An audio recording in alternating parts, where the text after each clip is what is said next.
It's been a long time, but we're back with another great guest. Dave Mowry in a second. Stay tuned.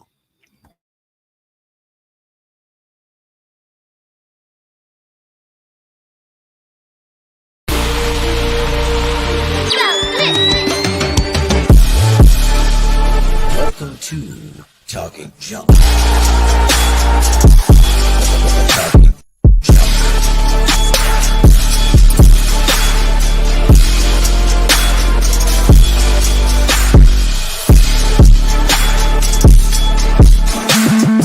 Ladies and gentlemen, boys and girls.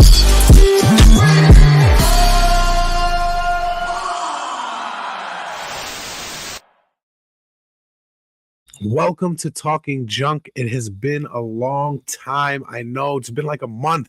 I haven't seen you guys for that long. It's been a long road, but we're back.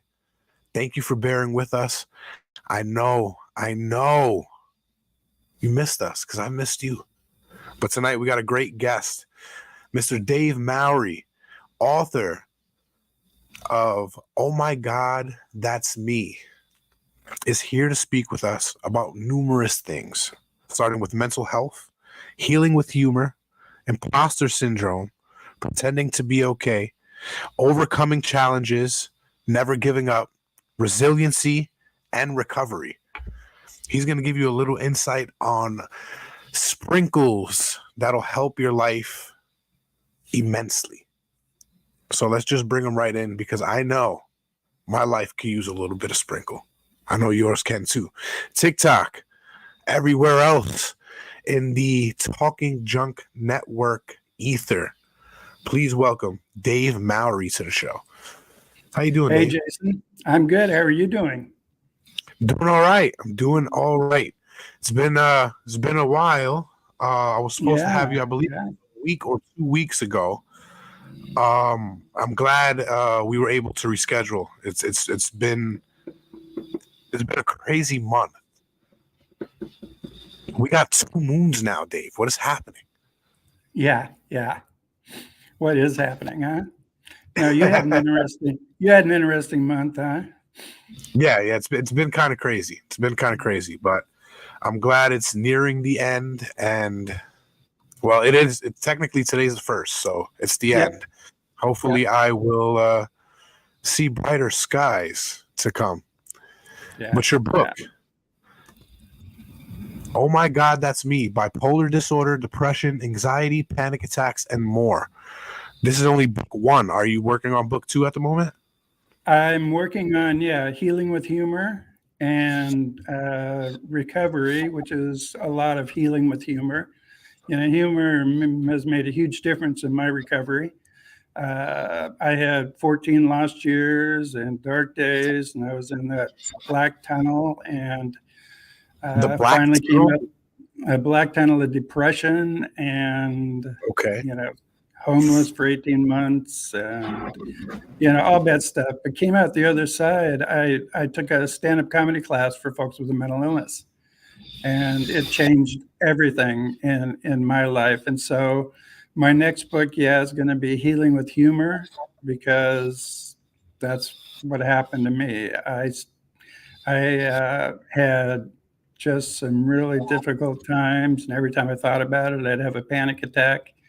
And then after I took the comedy class, I started saying, okay, where can I find the humor in that? And it changed everything in my life. So if you don't mind elaborating a little bit, what were some of the things that were going through your mind as you were having these panic attacks? Gosh, anything would trigger it. I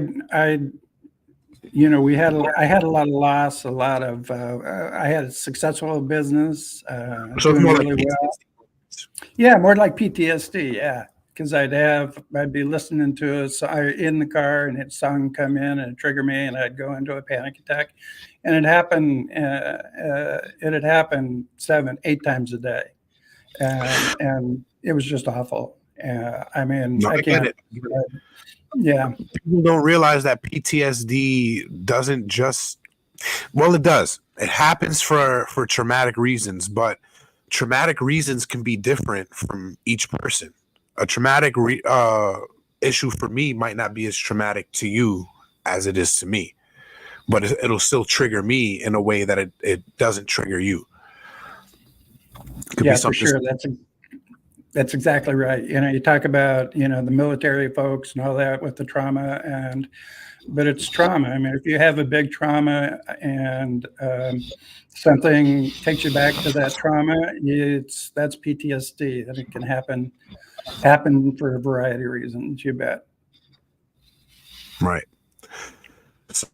So once you noticed, because I have to assume that most people's journey starts with knowing what their triggers are, and once they know exactly what their triggers are, they try to ail them. For you, you said it was a humor class. What led you to even find this relief? It was interesting. My wife told me there's a NAMI meeting. NAMI is National Alliance of Mental Illness. I went to that meeting, and that led to another meeting and led to some involvement. And they had a stand-up comedy class for folks with a mental illness. And at that point in time, I just thought, I can do that. And one of the reasons I thought that is because when I was in the psychiatric unit at St. Vincent's Hospital here, I came up with a joke, and I thought, I've got a joke. I've got humor, so I can do that. So I signed up, and that's how I started to do the class. Do you want to hear the joke I came up with? That into your bit, because I sure do want to hear the joke, but I kind of hope that you've worked into your bit the fact that you were able to think of a joke in the middle of a mental breakdown, because there has to be some kind of joke in there somewhere. But what was the joke that you thought about that led you to your now stand-up comedy venture? Yeah, and you're right. With the hardest times, the biggest challenges, the worst things are, the more material there is for jokes. And if you can just turn things around a little bit, you can find that humor. But when I was in the psych unit, the joke I came up with was do you know why they keep the doors locked to the psychiatric unit? There's so many people trying to get in. Why? There's so many people trying to get in.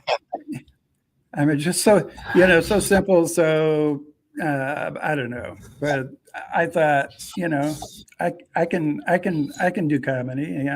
The fellow that taught the stand-up comedy class came down and did a show before teaching the class, and I went to the show, and I thought, I can be that funny. And I don't know where my head was at that point in time, but I took the class, and the more challenges we've had, just like and the harder things are, the more material you have for humor. And I think that's where the best humor comes from, is from our personal experiences and our biggest challenges. It's meaningful, it's motivational, it's laugh out loud funny, and finding the humor. I got lots of jokes. Then I started teaching folks with mental illness, started teaching the comedy classes to them, and so I've come up. So is it something that you teach now in like a community center or something, or is it just something you've practiced on your own? I teach, at a community center. I teach it in different places. I get, grants and funding to teach it. I taught a stand-up comedy class. So this is your business now. Yeah. Okay. That, and I do some work at the mental health nonprofit here. Well, where are you located? I'm in Portland. Okay, Oregon. Yeah. And so I teach stand-up comedy to folks with mental illness. Got over like 200 jokes through all the time and everything. And it's, I could just tell you joke after joke after joke, and we could have a good time doing it. And each joke, people think, how do you tell jokes about mental illness? And I tell them, it's not about other people. It's my story. I'm telling my Right. story one joke at a time. Right. Right. And most people don't even realize, and it's not just when you're telling jokes either. Most of the time when you're telling your story and somebody just so happens to be a character in your story, it hurts them for you to tell your truth. And it shouldn't, because that's your truth, that's your story, regardless if you want to use it as humor or if you want to scream it to the world.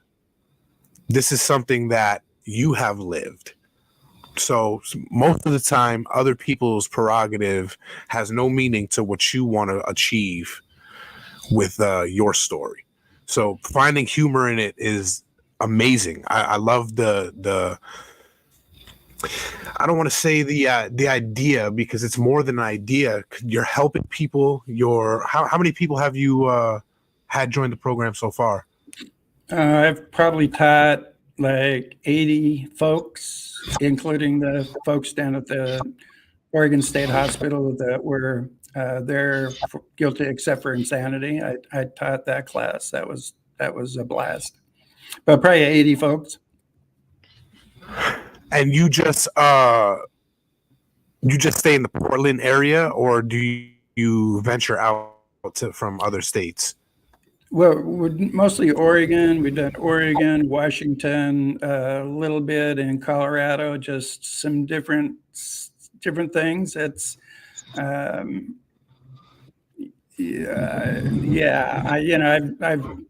helped people and talked to people and just all over the country with finding humor in their stories, and not necessarily in a formal class. But yeah, the classes and the performances have been throughout the Northwest.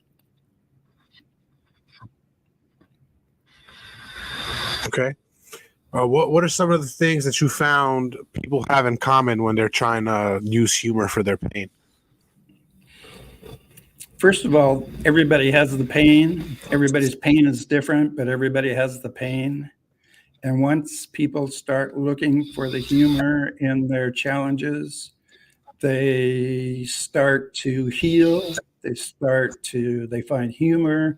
When they find a laugh out loud, funny humor, it's when you're in the worst of your mental illness, you don't laugh. You don't. I mean, it's so dark, and people sometimes for the first time find themselves laughing, and they remember that it's the first time they've laughed in a long time, and that in and of itself is healing. Everybody's got a story, everybody's got challenges, and a lot of similarity between folks with a mental illness. Now, do you encourage people to use their pain as their humor? Yeah, that's where we go. I mean, or do you just encourage humor to heal the pain? I encourage people, we look for humor in the pain. So if you have a painful experience, if you've had a panic attack in front of 200 people, had the meltdown and run out of the room, we'll look for humor in that, and that's where the healing comes. So yeah, it's we talk about the mental health challenges, and then we work through it, and then we find the funny in that, start looking for the humor, and then it just evolves, and we start looking at, I teach them about setups and punchlines and timing. And, we do our shows, and all the people that have taken the class, out of all the people who have taken the class, nobody's bombed. Nobody's bombed. They're telling their story one joke at a time, and they like their jokes. They believe their jokes are funny, and they are laugh out loud funny, and they know it, so they enjoy telling it. And, we've never bombed.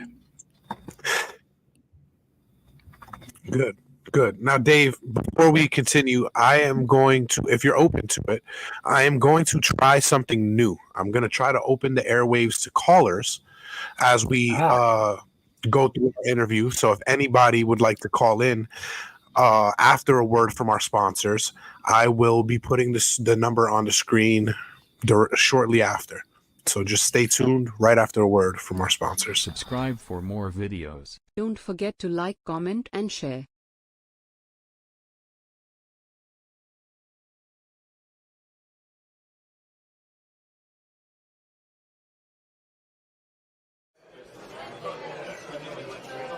I sat in a bar once and a man handed me a drink, and it was the most cool, refreshing, laid-back Cheshire cat cocktail that I had ever had in all of my days. It made me feel like I was on a tropical island, but also standing as tall as a CEO at the exact same time. Next thing I knew, I was smarter, I was sharper, I was cooler, I was calmer. I turned around, I asked the barman, I said, "What'd you give me?" He looked at me hard and he said, "I just gave you a dizzle."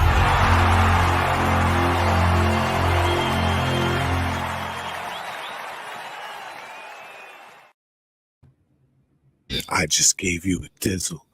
Go to dizzlebrand.com, get you a bottle of Dizzle right now. Mines are cooling in the refrigerator for Friday night in the break room when we return, because we have also been on a hiatus there also.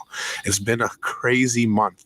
But Dave, you mentioned that you were a nonprofit, are a nonprofit. So can I assume that you also, with teaching these stand-up classes, also have mental health professionals there? Not really. We have it's called peer support. We have people with a mental health challenge that have been trained in kind of how to work with other folks. So we have 10 peer support specialists who work with other folks with mental illness. We've got 22 support groups and different things. So no professionals. Oftentimes the professionals get in the way and do more harm than good, in my opinion. Okay, I can see that. Kanye said it best. He doesn't negotiate with therapists. I get it. And that's a lot of people don't really get that. Sometimes all you need is a voice of reason. You don't necessarily need a professional to dig. You just need a voice of reason to be able to steer you in the right direction. And sometimes that voice comes in the form of multiple voices. But as long as you're able to communicate clearly what's going on, and you're able to receive the constructive criticism it's going to take for you to fix that, then I think you can probably go to anybody. It doesn't need to be a mental health professional. Yeah, So what are some of the things? Again, I'm sorry. Go ahead. There must be a little lag. well, yeah, just a touch. Oftentimes, and I know for me, it was talking with somebody who has been there, who really understand what's going on, and them being able to, talk to you and you being able to talk to them. And when people find out they're talking to somebody that's been there and that isn't a professional, isn't taking notes and isn't judging them, oftentimes they open up and tell their story, often for the first time. And that's what happens. People getting in a situation where there's no judgment, where somebody else can relate, where they can tell their story and be understood. That's what makes a difference for the folks in what we're doing here. Okay. So now, with teaching these individuals stand-up comedy, do you also give them the opportunity to put on their own comedy shows? We do. After every class, we put on a show, and then we've got a troupe of some of the people that have taken the show, and we do big shows. We sold out the Helium Comedy Club here in town with 185 people, and we put on a OMG That's Me show and it was amazing. We do other big shows, but after every class, we do a show so the people in the class can get up and can tell their stories. And sometimes people come to the class and say, I want to be here, I want to take this class, and I want to find humor, but I don't want to perform. I'm not going to get up on stage. And what happens is after they take the class and they find the humor in their story and they find jokes and write jokes, they get up and perform. And the first thing they say when they come up the stage is, when can I do that again? So it's incredibly healing to get up on stage and tell your story one joke at a time, have people laugh, have people understand. And the people in the audience that enjoy the humor the most are the folks that live with a mental illness or the family members, because we're telling their story too. They can relate and they laugh and they have a good time. It's just amazing what happens when we get up and we tell our stories one joke at a time. It shatters stigma. It helps people with mental illness relate. People laugh, and it's really amazing. Now, do you plan on maybe incorporating different types of comedy into or healing sessions, maybe like improv? I took an improv class and I failed terribly. So I was awful. I was terrible. It was awful. So no improv. Mostly it's just jokes. It's just finding humor.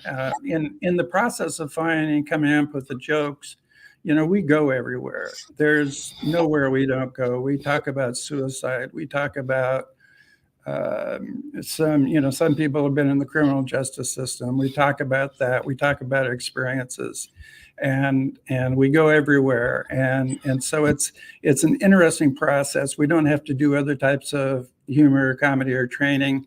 But and we do essentially setup and punchline. Preface, setup, and punchline.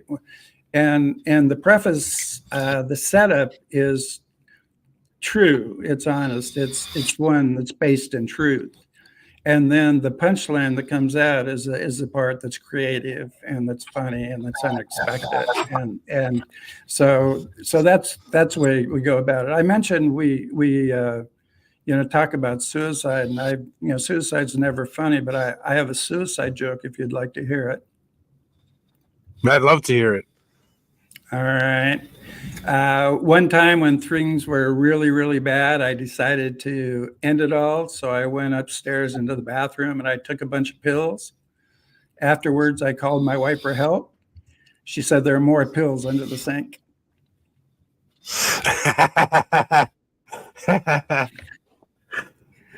Yeah. For the last couple of minutes before you let everybody know where they can find your nonprofit in Oregon, why don't you give us a little bit of your stand-up routine? Okay. I'll give the floor okay. to you, sir. Well, I appreciate it. I told you suicide. One of the side effects from the medication I take for my mental illness is notorious for weight gain. And true to form, when I was taking the medicine, I gained 30 pounds. So I decided to do something about it, and I joined a fitness club, and I started exercising. I started doing the treadmill, and it didn't take very long to realize the treadmill was a perfect exercise for someone with a mental illness, because we do the same thing over and over and over again. We never get anywhere. And then the other day I was on the treadmill. And the guy next to me looked over and he said, "You're not going very fast." I said, "That's okay. My mind's racing."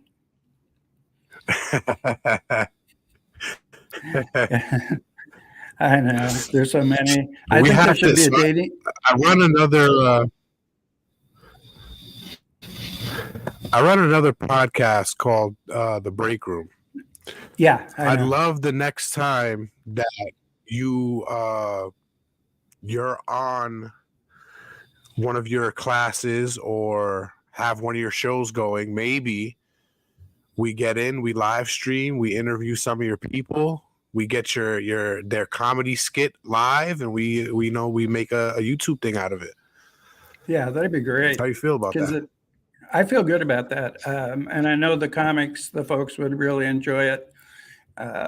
like I said, they laugh, they enjoy their humor, they think it's funny. One of the other things is, a lot of the people in the comedy class have suffered loss. They've lost jobs, they've lost professions, they've lost things. And after taking the comedy class and performing, they consider themselves comics. So no longer are they sad about something they lost, no longer are they failures. Now they're comics and they have a future, and they've got hope, and that helps with them and their healing and feeling good about themselves too. But yeah, and Yeah, I've I got some bet. videos. I'll shoot you some videos that I've got from a couple of the stand-up shows, so you'll have those and you can kind of get an idea of what we do. But yeah, I'd love to have you involved. That'd be awesome. Yeah, that'd be amazing. And if ever I can make it to Oregon, I'd love to stand in. I'd love to learn the stand-up Yeah, comedy art, and be able to try to hone in on the craft, because I wouldn't mind getting a set or two on there, going to yeah, an you open bet. mic or two. Yeah, no, we could definitely do that. I can teach anybody I can teach stand-up comedy to anybody. Um, I found that over the time teaching people, from the worst case, the worst of their mental illness, and to people that are in a good spot. And yeah, I can teach anybody, teach stand-up comedy to anybody. And if you want to do it, we get off the show, and if you want to be in touch after, and we could work on some stuff, happy to do that. It's a blast. It's really creative. It's healthy, Yeah, that and sounds good to me. yeah. I think you'd really like it, and I know you'd really like it. So, and you've got things, you got experiences that have been really hard for you. You got challenges. You got I material for do. humor, and yeah, we can find I sure that do. fun. Mhm. I I know you also do. want to. A secret thing of mine is maybe wanting to try to help people in some way, maybe become a life coach or something of the sort, a counselor or something. So learning all of this from the podcast and having great guests like you come on is ultimately going to form how I craft my art form, my plan for life, my road to success for individuals. So whatever I can take in, I will gladly take in. Oh yeah, I can help you with that. Not only can I teach anybody, teach stand-up to anybody, I can also teach people how to teach stand-up comedy to folks. So yeah, that's a great way to go. If you can go that direction and you can help people in that regard, I'll tell you, it's amazingly rewarding, and it makes a huge difference in other people's lives. No, that's what I'm trying to do, and that's what we're trying to do with this podcast. So thank you again for coming on, and yes, let's definitely stay in touch. We'll get the break room situated, and I am excited to try to learn from you on what I can do to hone in my craft. So I thank you for that. But before we go, I believe this link is where people like me who are interested in learning from you can go. Am I correct? Yes, you can go there and get me a message. Let me give you my email too. And I know, I answer all the emails. So if people want to send an email and uh, get more, just to talk and get some understanding, some humor, some whatever, they can email me. I always respond. It's kind of, you talk about having a purpose and doing stuff to help other people. And this is what I do. After my dark days and hard times, coming through, I found my purpose, and this is it. So It's not a moneymaker. I mean, even my book, OMG, That's Me, sold 20,000 copies. I've never promoted it. And the whole purpose wasn't to make money. It was just to get the word out so people could really know what it's like to live with a mental illness. So people could really see Well, I'd love that to other sign people are a copy of that living with book. it. Yep. And it's on audiobook. I'll send you a promo code so you can get the audiobook. And it's the audiobook. All right. And yeah, we'll do that. Only if it's you who's narrating. I'm dyslexic and I can't narrate because I have to read a sentence twice. So everything in the book would have been double if I was doing the voice myself. So I had to farm that out. I have ADHD and I need it said twice.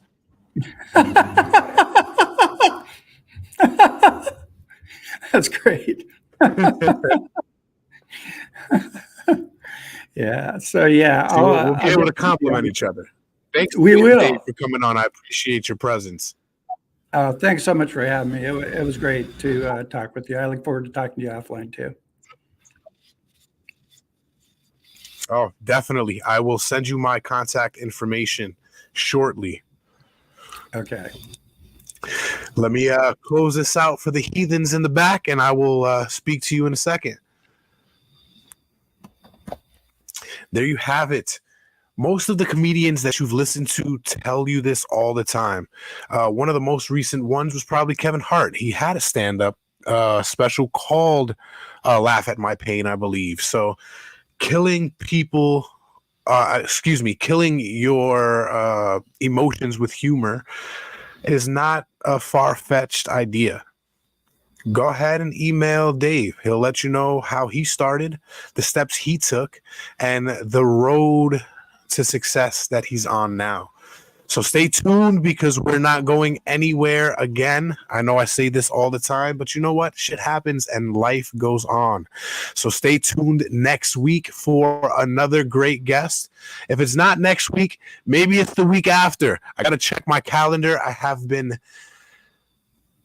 dying in the background, so I haven't been really putting anybody on the calendar.